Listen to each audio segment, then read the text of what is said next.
Default, default, default. It's a midweek musing. And this midweek musing, almost more of a midweek proclamation, is about the default setting on our punches here at Title Boxing Club in Rochester, New York. I, by the way, am the boogeyman, if you didn't know. So default setting means if we just say throw a jab or throw a cross or throw a lead hook, what are we talking about just without any other add-ons, any other extra stuff? So a few things. Number one, we're talking about throwing that punch to the face of our opponent. So if we throw a jab, it's a jab at face level. If we throw a cross, face level. Hook, at chin, jaw level. Uppercut, of course, should I mention that one, to the chin. Now, of course, we throw tons of punches to the body as well, but we'll always say so. So if we say we throw a lead body shot or a hook to the body or even an uppercut to the body, we'll say to the body. Cross the body, jab the body. We'll always say so. The liver if we're targeting a specific place. If we don't say anything, default setting is the face.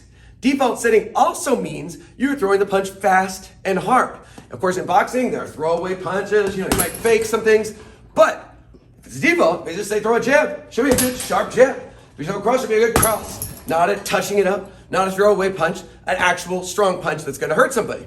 It's gonna make you better, stronger that way. Anyway, so another thing too about default, I should say, the third thing is it does not include footwork. Footwork is a huge part of boxing, most important part of boxing, very challenging, difficult. But if we just say throw a jab or throw a cross or throw a hook, it doesn't mean step as you throw those punches. You can step as you throw those punches, then again, it's a part of boxing. Usually we'll say so. Now, if you want to bring that into your workout, that can be fine. I like to move around a lot. I tell people to move around a lot. Usually I say it after the combination or before the combination, but sometimes we move as we punch. You just want to make sure, number one, you're doing it on purpose, like you're trying to do it for a reason. You're not doing it because you're off balance. And also that your mechanics are good on the punches. So for instance, we see this a lot with hooks, where people will throw, jab, cross, hook, and they'll kind of come around to that, if they're right-handed, the left side, lead side. Fine, you could do those check hooks a lot, but that can't be the default. You have to be able to throw a good hook, shifting your weight from your left side to your right side. Also too, if you're always circling to the left, you're going into your opponent's power side. That's another issue. You want to be able to go both directions anyway. So if you're moving around, make sure you're going both directions as well.